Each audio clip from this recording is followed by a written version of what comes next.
signed on a few SAG actors and started out in Mexico. Budget-wise, it's about, say, 50 grand to make Oh, wow. it. Yeah, Fantastic. but another thing with Mexico is that specific town is where my dad was born, grew up before he came to the States. You're Mexican. Yes, yes. So, we were looking at Guadalajara to film at, but then it's like, well, this is perfect, you know, like, why didn't I look at it before? I have, my dad's town and, my dad's house, which he was raised in, that, my grandfather, rest in peace, still, like, has it, and, like, his wife has it now, so, I mean, just the way things fell into place, since we see, like, the feria there, it was just, like, the timing was perfect, because they usually have one in December. It's like a 3-week long, celebration, and we just managed to do it at that time. So, it just worked out tremendously. Everything just, I don't know, it just fell into place completely. Anyone else has any other questions? Yes. You said that you shot in Mexico first. What made you shoot in that location in Mexico first? The availability, and again, the feria, and just trying to see how it would work out with the cast at the beginning. And one thing that was so hilarious was that I was telling, oh man, this was kick-ass. Yeah, it was like hard, but it was pretty easy. So yeah, when we get back to Chicago, oh, it's gonna be a breeze. No. It was completely the opposite. So Mexico was really easy, and Chicago was challenging, to say the least. Did you want to give your feedback on that? Sure. I mean, when we went to Mexico, you know, they bought all of our time, so we were there specifically to shoot. Once we were in Chicago, the producers had to deal with all of our different schedules, every actor, every person on crew, and as you can imagine, that gets complicated really fast. So, I mean, sometimes we would shoot for like 4 hours. Yeah. Sometimes we would shoot, 12 hours into the night, just trying to get what we needed done. On the days that you guys were available. The days we were Yeah. available, yeah. Yeah. So it was a bit of a favorite nation situation. A what? Favorite nation. It's a deal that SAG does, that when you work with a lot of the actors and the crew can do things that are like, that's why your budget came out to be so fabulous, because shooting in Chicago is very expensive. You managed to do a whole feature film with $50,000, a lot of it in the United States, and traveling and getting to go into another town. That's a bit complicated. Bravo. Thank you very much. Yeah, again, it did have its challenges, getting everything ready to go to Mexico, but it wasn't as challenging as once we came back home to Chicago, and it's just like, oh my God, why are these guys like why is this not working, you know?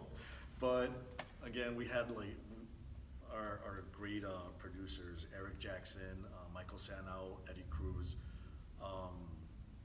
If it wasn't for them, this wouldn't even exist. And there are times that, as an independent filmmaker, sometimes you just want to give up.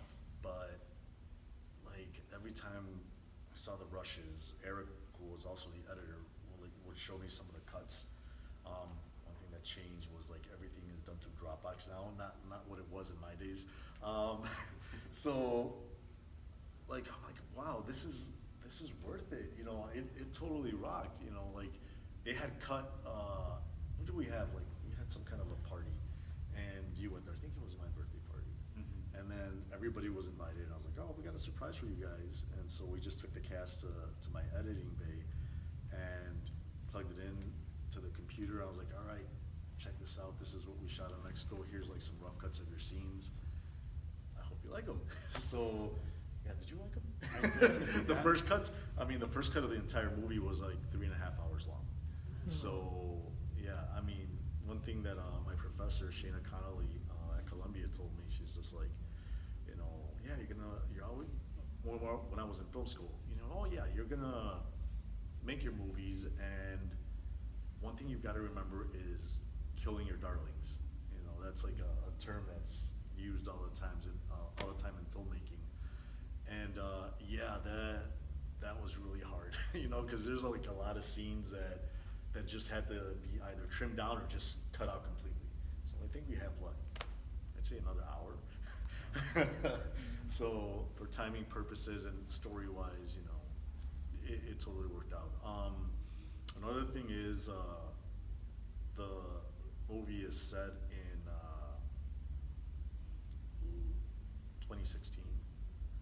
I mean 2015, and this is like during the whole time of the election, you know, and then well, we saw what happened, but you know, we had to kind of like take a different turn on it and just completely re-edit it because we never expected 45 to win the election, you know. So, you know, it's like, So all right. are you showing it in any other festivals? Oh yeah, we've gotten, God, how many festivals has it been?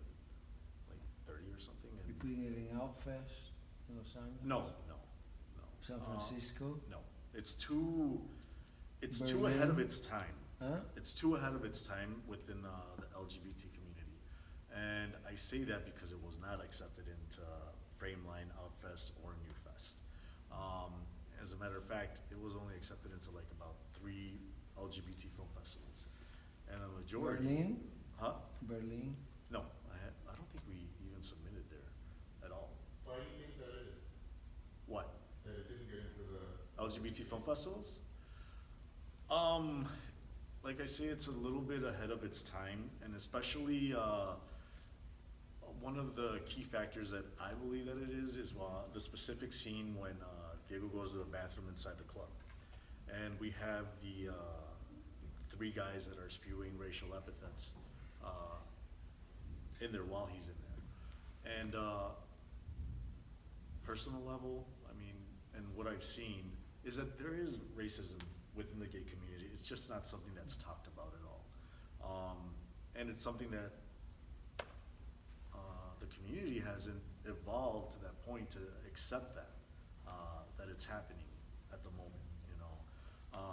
So I was like, all right, let's touch on that, but I just want to touch a little bit. I mean, it was longer, but I'm like, yeah, let's just like go a little bit. I don't want to go for the gold. I just want to keep it small, but get it to like to that point.